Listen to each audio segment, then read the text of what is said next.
Hi, my name is Kenneth Paul, and this is my woodworking shop. It's a genuine pleasure to have you here.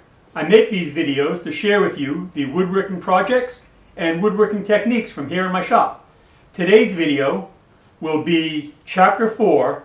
I know I said Chapter 4 at the beginning of Chapter 3, but this is actually the Chapter 4 on making an heirloom wooden tool chest. Today we'll be doing box joints, we'll be doing lock miter joints, I'll be making it the drawer guides, and I'll be discussing my glue up. Alright, if you enjoy these videos, do me a favor, like, subscribe, comment. If you have any questions, ask, I'll answer. Alright, let's get right to it. Alright, where we're at now is I'm ready to start cutting the box joints. Now before I show you me starting to cut the box joints on my Incra iBox jig, there is something that's unique on this that you have to be aware of. This sample piece represents the front and back of the tool chest. This is the actual 6.5 inches on this sample piece that will represent the front. This will be 14 and a half, I'm sorry. This will be 14.5 inches. When you are putting two different width pieces, it's important that the wider piece start with a finger, and that the piece that's going to not go all the way, the shorter piece, starts with a gap and ends with a gap. The reason being, here we go.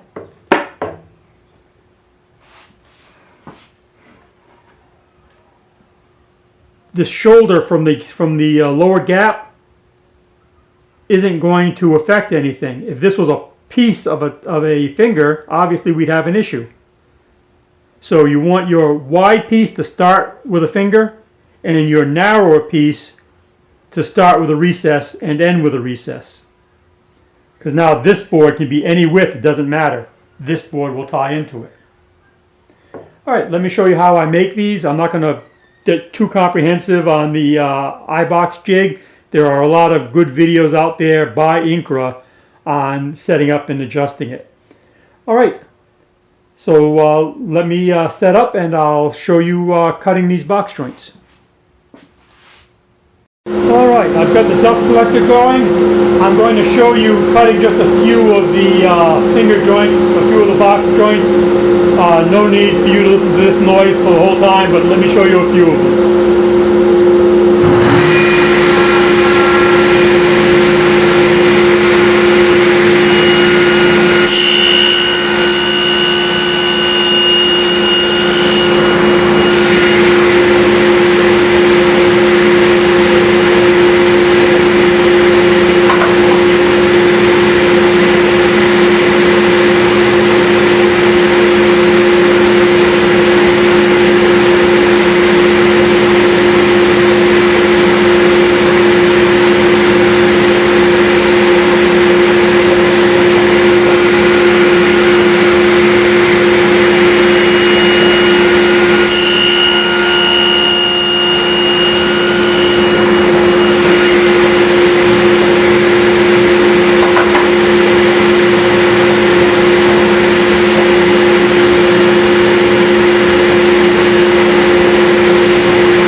just going to continue stepping onto the finger, one joint at a time, so I'll make 8 cuts, and that's as far down as I go is 8 cuts, and then I cut the 6 1/4 inch side to go in.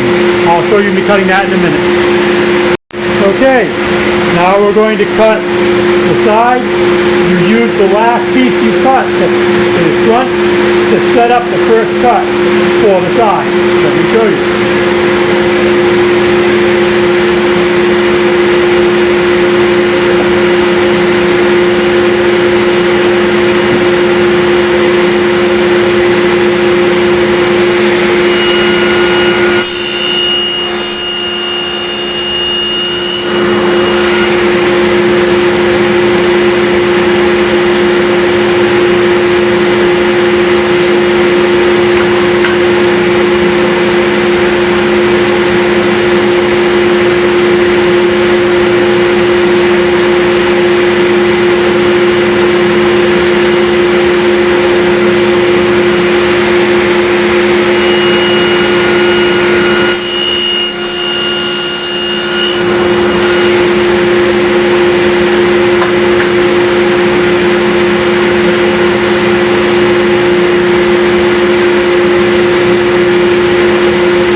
I'll show you when I get these finished cuts.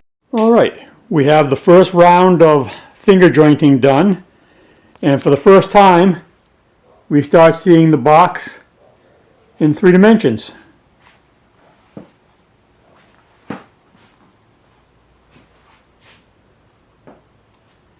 Just go right around.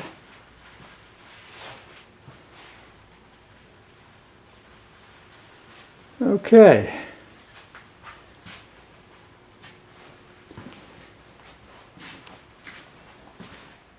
Now you can see here what I meant when I said, let me see if we're in focus here. No, we're not. Let me try it on this corner. Here we go.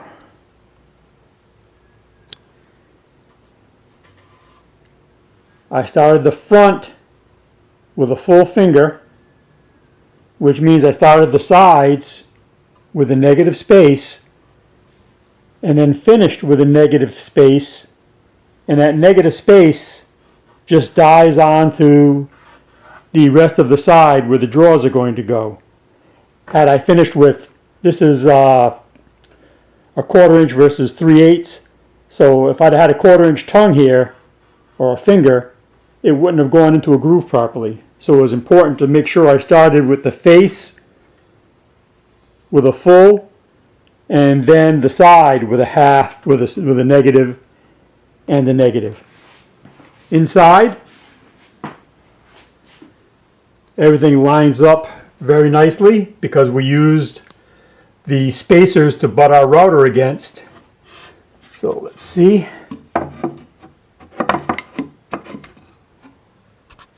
You can see in the corner there how nicely everything lines up. That'll be the height of the bottom of my tool till. And we have our mortises where the center partitioning is going to go. Also, good fit.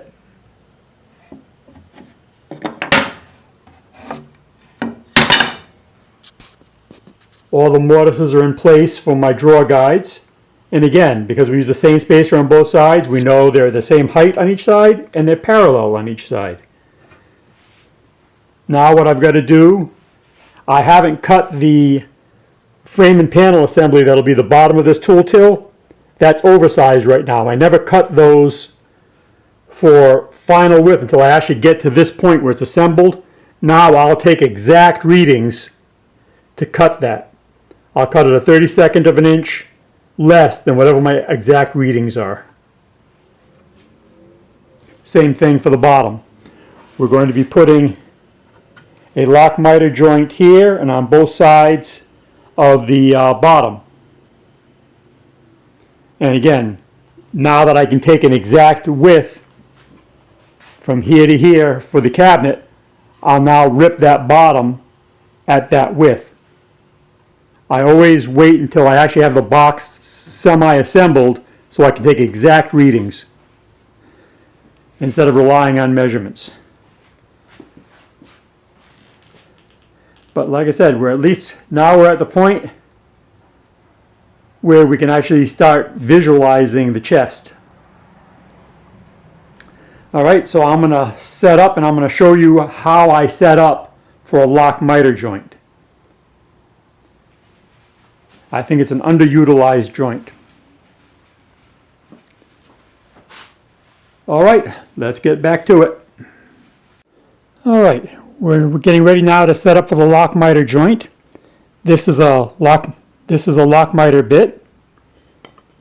This is the profile that bit cuts. Let me show you it joined.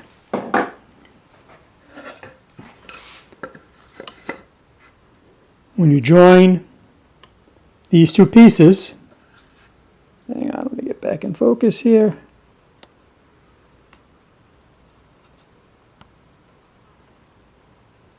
Okay.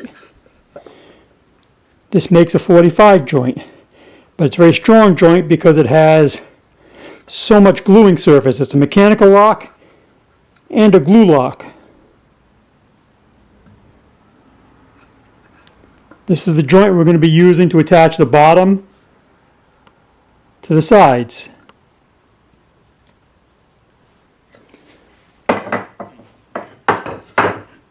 Now, setting up this joint,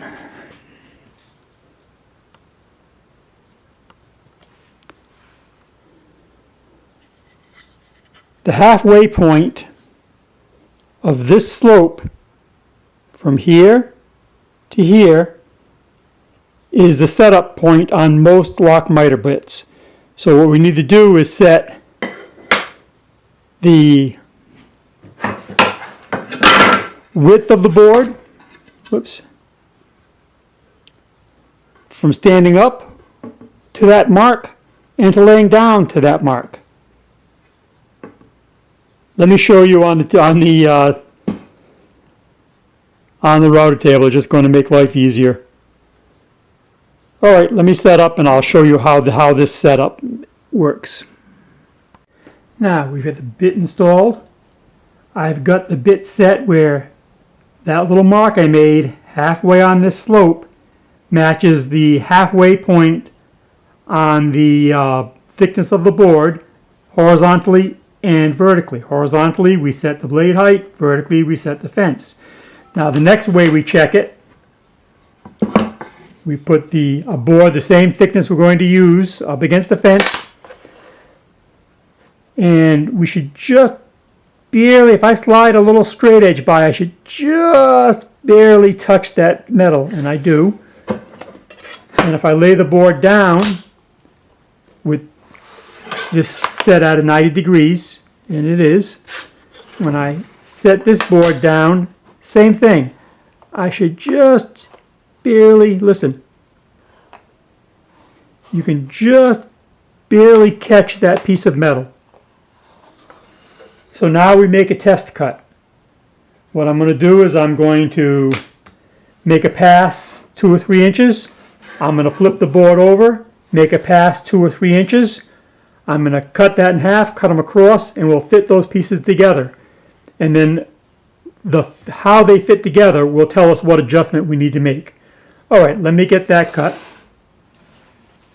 All right, here's the test cut I just made. Now you can see what's happening. The thickness is off a little bit. That's why we make a test cut. Now, had there been a gap in between them like this, I would know I had to adjust the fence. But because there's a thickness difference, I know that I have the height of the bit set wrong. So I'm going to lower the bit half the distance of the thickness that we're off by. All right, let me set that up. I'll make another couple of samples, and we'll go from there. Alright, I've made the second test cut, and you can see now we're flush. I had to raise the bit just a tiny bit. The fence adjustment is good. So now I'm going to set up to cut. Now, what I'm going to show you is, this is a big cut to make. By the way, when you're cutting a big bit like this, make sure your router is turned all the way down to its slowest speed, just as if you were using a raised panel bit. Whenever you run this big a bit, run your router at its slowest speed. What I'm going to do is I'm going to double stick tape some 1/4 inch MDF against the fence right now, and I'll run the boards with that 1/4 inch in place. Then I'll run the boards without that 1/4 inch in place. That way I'll do it in two passes, so that I don't have to take quite as much on one pass, because this is a lot of wood to take off. It'll be a cleaner, easier cut if I do it in 2 passes that way. I'm also going to double stick tape a board on the edge. You'll see when I run it, I'm going to run like a 2-inch board, double stick tape down to the edge, so that my board's not riding on this little point. It's riding on something substantial to register against the fence. Alright, let me show you.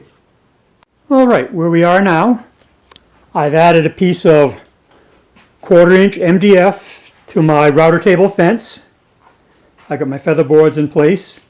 And again, the reason we have the 1/4 inch blowout in place is so that we can do the pass in 2 passes.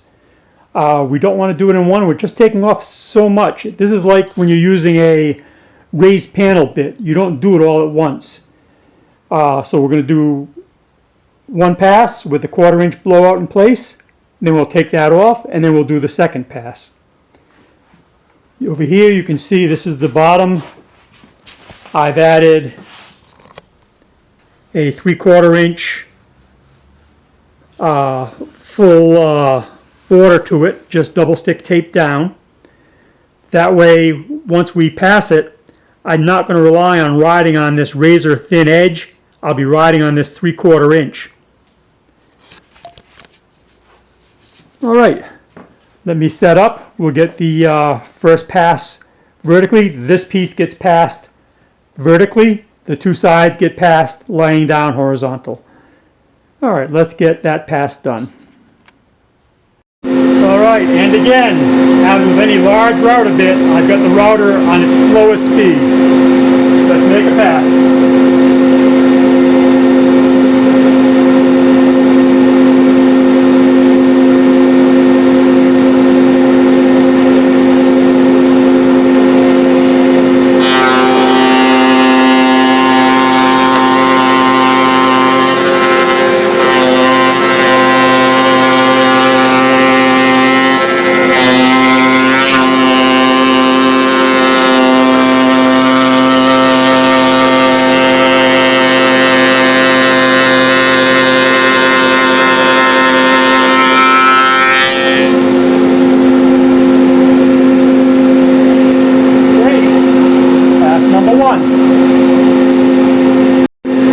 Now we're going to pass a panel on the flat.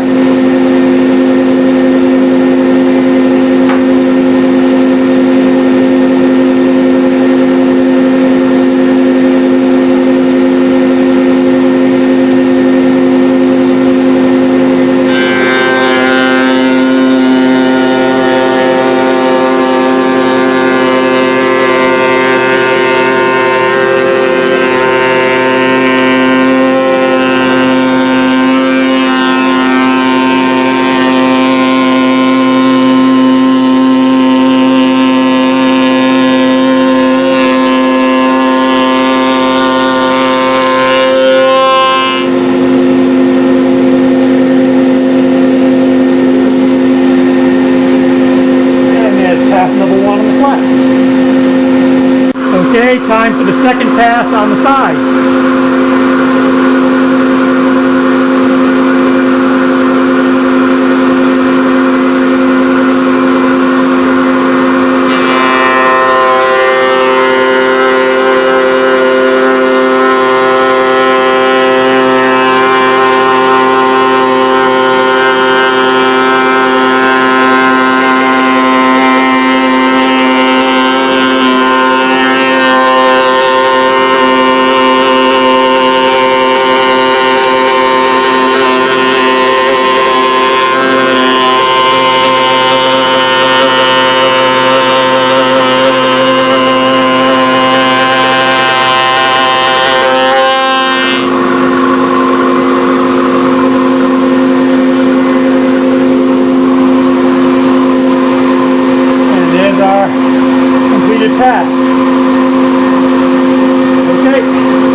and now the final pass vertically on the bottom.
On the bottom. All right, for the first time, I have the bottom and the drawer till dry fit.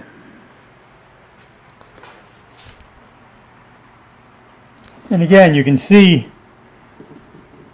by using those templates to go by with the router, just what a nice fit we have everywhere.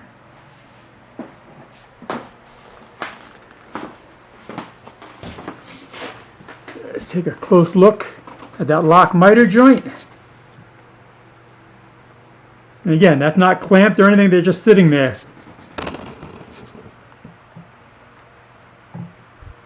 And we can see inside, there's our drawer glides, the space for our center dividers.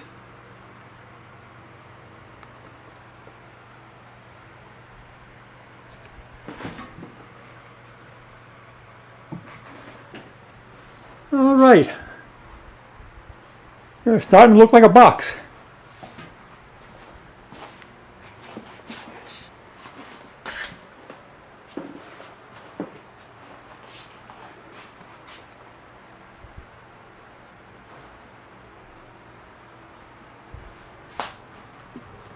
All right, now the next thing for me to do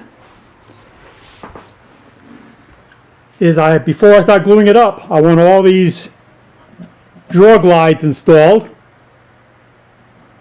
and I've got to cut to fit the center panels, and I got some work to do on that drawer lock mechanism. Okay, let me get busy on the drawer glides. I'll show you that, and then we're getting that much closer to gluing up this section. Okay, back to it. Okay, where we are now is I'm getting ready to cut and install the drawer guides. Now you can see on the mortise that holds the frame and panel, I've squared them off. On the drawer guides, I've left them round. I think it makes it easier to insert the drawer. Here's one of the drawer guides, 3/8 by 5/8. You can see I get that nice round profile. How we do that is I have a board cut to 3/8 of an inch thick that I've installed the 3/8 round over on. Let me show you that, and then we'll move on from there.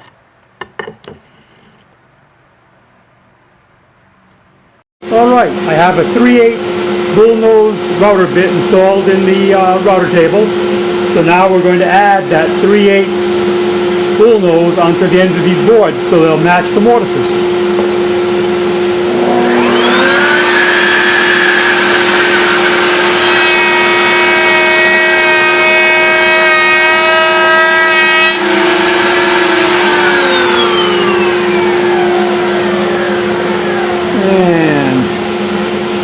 Make sure we're on focus here. And there's our round over.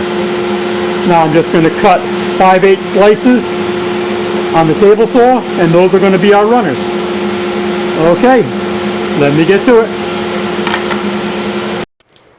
Alright, before I start installing the drawer guides and doing my glue up for the bottom carcass, what I've done is I've installed a 3/8/16 stainless steel threaded bushing into the center of the bottom panel, and on top of the frame and panel, that'll be the bottom of the tool till, I've made a lipped mortise that will hold a bronze bushing. What these are for is going to be part of our drawer locking mechanism. And again, we'll cover that at a later date. I just wanted to show you where we stand on that. Now, speaking of glue up, when I glue the base of this up,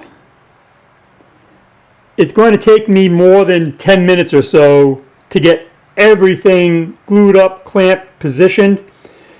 Generally, when you're using a regular aliphatic resin glue like Tight Bond, if you can't do it in under 15 minutes, that's not the right glue for you to use. It's already started to cross-link. You want to use a glue with a longer open time. What I'm going to be using is System 3's G2 epoxy.